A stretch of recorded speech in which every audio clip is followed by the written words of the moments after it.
Hello and welcome to all. We all know energy is the basic natural input without which the existence of mankind is quite impossible. Nowadays, the availability of power and its cost determines the economic future and prosperity of a country as well as quality of life of its people. आप सभी जानते हैं कि सारी दुनिया एक pandemic से जूझ रही है और दूसरी ओर कुछ देश खुद को दुनिया की महाशक्ति साबित करने में लगे हुए हैं। किसी भी देश को विकसित होने के एवं महाशक्ति बनने में इलेक्ट्रिसिटी का बहुत बड़ा योगदान होता है। आज इस वीडियो के साथ हम एक न्यू सब्जेक्ट को स्टार्ट करेंगे, that is power plant engineering for 5th semester diploma in mechanical engineering student. और हम जानेंगे कि दुनिया में एवं हमारे भारत में पावर सिनेरियो क्या है। मेरा नाम है Sachin Punde. I am a lecturer mechanical engineering department, government polytechnic Gondia. Let's begin with first topic of Unit 1, that is World and National Scenario of Demand and Supply of Energy. Here in this topic we will focus on the demand of energy in India and in world and its corresponding supply, and we will also focus on power surplus and power deficit. First of all, we will see the national scenario. You must know India has been the third largest producer and third largest consumer of electricity in the world, with installed power capacity reaching 370.34 gigawatt as of April 2020, by including all the mode of electricity generation like coal, oil, lignite, nuclear, hydro, and all types of renewable energy sources like solar, wind, tidal, geothermal, biomass. We will see the sector-wise breakup of power industry. Now we are on the cutout of the website of Ministry of Power, Government of India.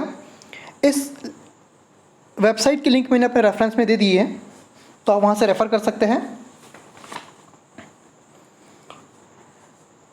As we already discussed, the total installed capacity in India as on 30 April 2020 is 370.348 gigawatt. Out of that central sector means central public sector companies जैसी होती है, जो NTPC है, NHPC है, Damodar valley corporation है, ये produce करती है around 93,477 megawatt, that is 25.2% of total install capacity in India. Likewise state own company, जो स्टेट पब्लिक सेक्टर कंपनीज होती है, for Maharashtra Mahagenco, for Andhra Pradesh AP Genco, for Madhya Pradesh MP power generation company, और सारे स्टेट्स में अपना अपना स्टेट ओन कंपनीज होती है। ये सब कुल मिला के जो एनर्जी प्रोड्यूस करती है that is 1,03,322 megawatt, that is 27.9% of total install capacity in India. Afterwards the private sector comes in picture. The private sector is producing 46.9% of total installed capacity in India, that is 1,73,549 megawatt। पर private sectors में जो companies आती हैं like Tata power, Reliance energy, Adani power, JSW energy, Torrent power, GMR, इनका सबसे major contribution है हमारे power sector industries में। नाउ इसके बाद we will see fuel wise breakup of power generation.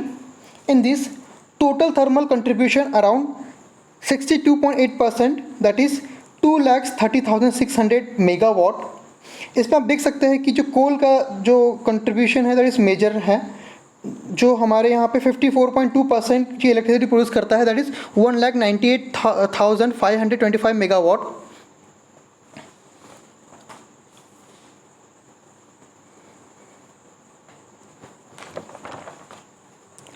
जो भी इलेक्ट्रिसिटी प्रोड्यूस होती है उसमें कोल का आधे से ज़्यादा कंट्रीब्यूशन है हमारे यहाँ पे। उसके बाद में लिग्नाइट आता है। लिग्नाइट जो है ये अराउंड 6,610 मेगावाट प्रोड्यूस करता है, जो 1.7% है हमारे टोटल इलेक्ट्रिसिटी प्रोडक्शन का। लिग्नाइट जो होता है ये लो ग्रेड कोल होता है, जो हमारे वेरियस प्लेसेस में पाया जाता है, लेकिन स्पेशली हमारे साउथ इंडिया में पाया जाता है, इन नैवैली तमिलनाडु। हम इसे अपने आने वाले वीडियो में डिटेल में डिस्कस करेंगे। फिर है गैस जो उसका कंट्रीब्यूशन दैट इज़ 24,955 मेगावाट, जो हमारे टोटल इंस्टॉल कैपेसिटी का 6.7 कंट्रीब्यूट करती है, और जो मेनली गैस यूज़ होता है पावर जनरेशन में दैट इज़ मीथेन और naphtha. Then diesel comes in picture, that produces around 510 megawatt, that is 0.1% of total installed capacity. After thermal, ये सब थर्मल में आते हैं. After thermal you all know, जो रिवर्स में हम लोग डैम बनाकर इलेक्ट्रिसिटी प्रोड्यूस करते हैं, that is hydro electric power plant, that produces around 45,699 megawatt, that जो है हमारा 12.4% of total install capacity. After that nuclear power plant, that produces 6,780 megawatt, that is 1.9% of total installed capacity. The most common fuel used in the nuclear power plant are uranium 235 and plutonium 239. इस पर हम separate video बनाएंगे, separate unit है. So then the last is RES. RES means renewable energy sources, that comes under ministry of new and renewable energy. Renewable energy क्या होती है? Renewable energy are often referred to as a clean energy, comes from natural sources और processes that are constantly replenished. Example of renewable energy are solar energy, wind energy, biomass energy, geothermal energy, tidal energy and wave energy. And the contribution of these said energies are 87,269 megawatt, that is 23.6% of total installed capacity in India. It is glad to inform you that India is continuously trying to increase a significant share of renewable energy sources into the grid. India में पिछले कुछ सालों से continuously energy reforms लेके आ रहा है, अतः एक वर्ल्ड फोरम में भारत के इस रिन्यूएबल एनर्जी सेक्टर की रिमार्केबल प्रोग्रेस को सराहा भी गया है. हम लोग काफ़ी वर्कआउट कर रहे हैं. आने वाले साल में आप देखेंगे कि हमारे पास में सोलर पावर प्लांट काफ़ी ज़्यादा होंगे. हमारी जो गवर्नमेंट है, हमारा जो पिछले कुछ दशकों से हम लोग रिन्यूएबल सोर्स ऑफ एनर्जी पे काफ़ी वर्कआउट कर रहे हैं. एंड जो कंट्रीब्यूशन है फॉर कंट्री में, इंडिया का बहुत बड़ा कंट्रीब्यूशन है for renewable source of energy. Now हम डिस्कस करेंगे जो टोटल इंस्टॉल कैपेसिटी है वो रीजन वाइज कैसे डिस्ट्रीब्यूटेड है. ये जो कटआउट मैंने लिया है ये सेंट्रल इलेक्ट्रिसिटी अथॉरिटी CEA से लिया है, जो एक गवर्नमेंट ऑर्गेनाइजेशन है, और इसकी वेबसाइट की लिंक मैंने अपने रेफरेंस में दे दिया है. एज ऑन 31 मार्च 2020, जो हमारा नॉर्थन रीजन है, जिसमें हमारे जो states consist like Jammu Kashmir, Rajasthan, Punjab, Haryana, Himachal Pradesh, ये प्रोड्यूस करते हैं अराउंड 99,374 मेगावाट. और जो वेस्टर्न रीजन है हमारे consist of states like Gujarat, Maharashtra, Goa, ये प्रोड्यूस करते हैं हमारे 1,20,618 मेगावाट. इसके बाद जो सदर्न रीजन है हमारा, जिसमें कुछ स्टेट कंसिस्ट है लाइक आंध्र प्रदेश, तेलंगाना, तमिलनाडु, केरला, ये प्रोड्यूस करते हैं around 1,12,011 megawatt.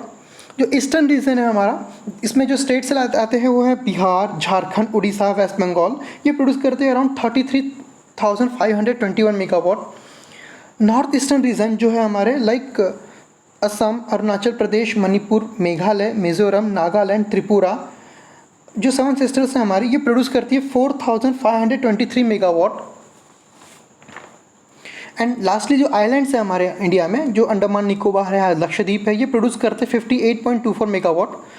Adding all above, as on 31st March 2020, total installed capacity by including all central sector, state sector and the private companies produces 370.106 gigawatt of electricity.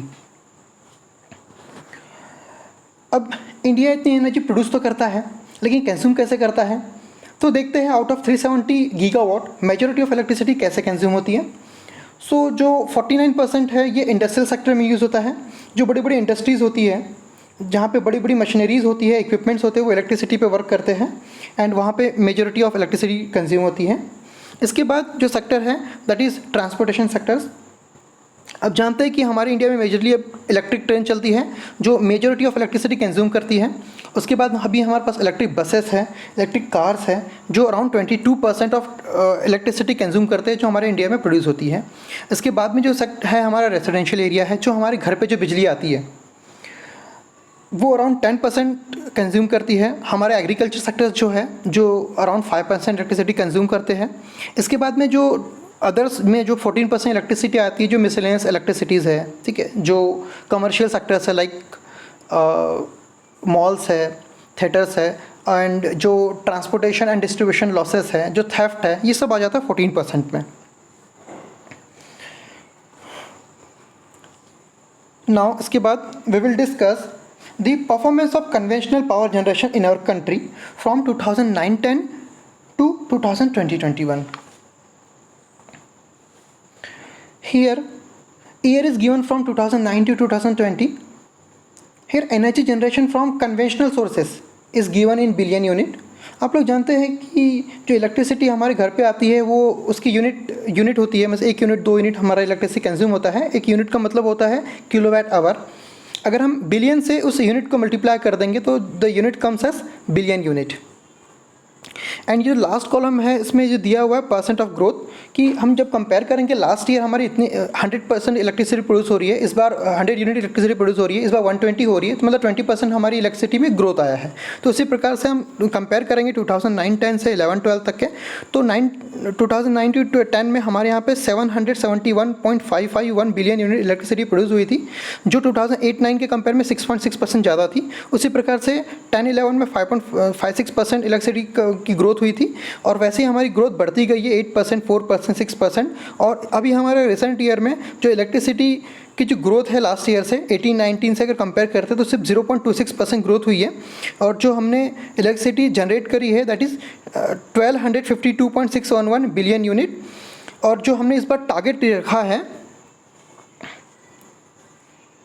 वो हमने रखा है कि 2020 में हम लोग 1330 बिलियन यूनिट इलेक्ट्रिसिटी जनरेट करेंगे, जो कि 6.33% ज़्यादा है कंपेयर दैन 2019-20। इसके बाद हम लोग फोकस करेंगे पावर सप्लाई पोजीशन पे, कि हमारे कंट्री में कितनी एनर्जी की रिक्वायरमेंट थी और कितनी अवेलेबल थी। इससे हम कैलकुलेट कर पाएंगे कि सरप्लस एनर्जी थी या डिफिसिट एनर्जी थी। सो हम सबसे पहले स्टार्ट करते हैं 2009-10 से। हम इसमें देखेंगे कि हमारी जो एनर्जी रिक्वायरमेंट थी वो थी 8,30,594 मिलियन यूनिट, और जो हमारे पास इलेक्ट्रिसिटी अवेलेबल थी 9-10 में दैट वाज 7,46,644 मिलियन यूनिट, जो कि एनर्जी डिफिसिट थी। आप देख सकते हैं -83,950 जो हमारा ये डिफिसिट इलेक्ट्रिसिटी डिफिसिट था, जो टोटल हमारा 10% इलेक्ट्रिसिटी डिफिसिट थी। उसी प्रकार से हर साल हमारा जो इलेक्ट्रिसिटी डिफिसिट आज तक ही रहा है, कभी भी हमारे पास इलेक्ट्रिसिटी सरप्लस नहीं रहा है। तो हम देखें तो हमारा जो 10% 9-10 में था, उसके बाद ये धीरे धीरे कम होते ही गया है। और जो हम रिसेंट ईयर में देखेंगे 2019-20 में जो हमने इलेक्ट्रिसिटी प्रोड्यूस करी थी, जो हमारा रिक्वायरमेंट था वो था 12,90,247 मिलियन यूनिट का, और जो हमारे पास अवेलेबल इलेक्ट्रिसिटी थी वो थी 12,83,690 मिलियन यूनिट। जो हम ये कंपेयर करते हैं तो हम ये पाते हैं कि सिर्फ 0.5% इलेक्ट्रिसिटी डिफिसिट था हमारे पास में। हम लोग इसका मतलब हम लोग प्रोग्रेस किए जा रहे हैं हम लोग कंटिन्यूसली। और इस साल जो हमारी जो इलेक्ट्रिसिटी की रिक्वायरमेंट थी that was 85,000 as of start from the 1 April 2020 to till date. और जो हमारे पास में इलेक्ट्रिसिटी अवेलेबल थी दैट वाज 85,164। यहाँ पे भी हमारा 0.5% का जो इलेक्ट्रिसिटी डिफिसिट रहा है।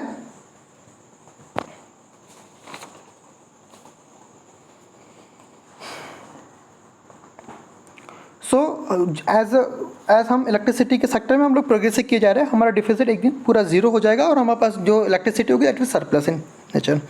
इसके बाद हम लोग देखेंगे कि ईयर वाइज हमारे पास में कितना इलेक्ट्रिसिटी बिलियन यूनिट्स में जनरेट हुआ है। So it shows the total electricity generation in India including renewable sources of energy. The unit is given in billion unit. From the year 2009-10 to 2019-20, the graph of power generation is increasing continuously. अब देख सकते हैं कि graph एकदम continuously बढ़ते जा रहा है।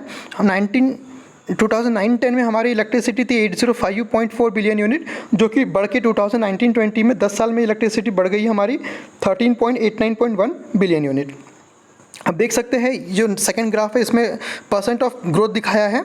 तो हर साल हमारा जो ग्रोथ रहा है that is around 6 to 7% average में देखा जाए तो। बस 19-20 में the growth was only 0.95%। Now we will discuss about the major power companies in generation, transmission and distribution and their headquarters. You know that the NTPC is the largest public sector company in our country, ठीक है, national thermal power corporation. And ये एक central public sector company है जिसका headquarter है new Delhi में। उसी प्रकार से power grid corporation of India PGCIL, ये एक ट्रांसमिशन कंपनी है जिसका कि हेडक्वार्टर गुड़गांव में है, ये भी सेंट्रल पब्लिक सेक्टर कंपनी है। NHPC national hydro power corporation, ये फरीदाबाद में इसका हेडक्वार्टर है, ये भी एक सेंट्रल पब्लिक सेक्टर कंपनी है। और कुछ मेजर जो पावर प्राइवेट प्लेयर्स है जो पावर सेक्टर कंपनी से, उसमें आता है Tata power, JSW energy, Torrent power, Reliance power, Adani power, Jaiprakash power, orient green, ये मतलब ग्रीन सेक्टर्स में, रिन्यूएबल एनर्जी सेक्टर में वर्क करती है, ठीक है। एंड इसमें ट्रांसमिशन में हम लोग देख सकते हैं L&T पावर ट्रांसमिशन डिस्ट्रीब्यूशन, महाट्रांसको, ये महाराष्ट्र स्टेट का एक स्टेट पब्लिक सेक्टर कंपनी है, ये ट्रांसमिशन कंपनी है बेसिकली। आगे बढ़ते हैं। अब तक हमने देखा कि नेशनल सिनेरियो क्या था, हमारे कंट्री में पावर का सिनेरियो क्या था। अब हम देखेंगे वर्ल्ड सिनेरियो।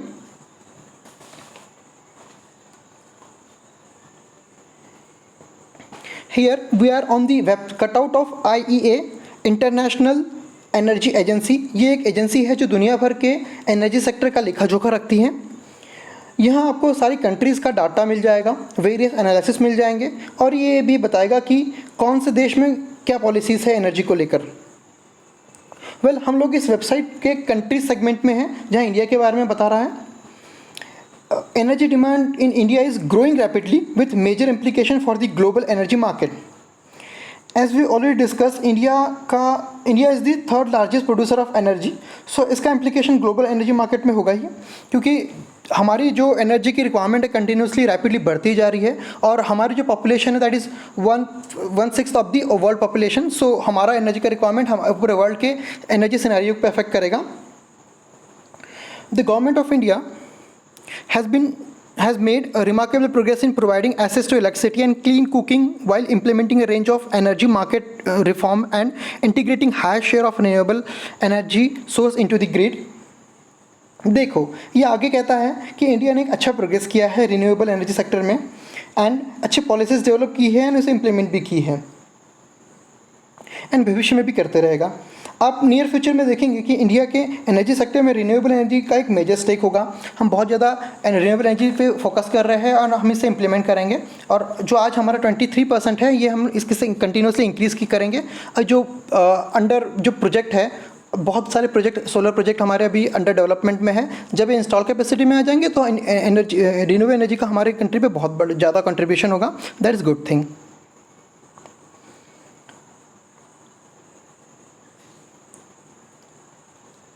अब हम बात करेंगे वर्ल्ड के एनर्जी जनरेशन के बारे में। इस ग्राफ में आप देख पा रहे होंगे कि energy generation by source in world from 1990 to 2017 in gigawatt hour, that is in million unit. ये मैंने IEA के वेबसाइट से लिया है। इसमें आप देख पा रहे होंगे कि जो कंट्री है दैट इज़ वर्ल्ड के बारे में हम डिस्कस कर रहे हैं, और जिसमें इलेक्ट्रिसिटी जनरेशन बाय सोर्स और जो एनर्जी का टॉपिक है दैट इज़ एनर्जी सप्लाई।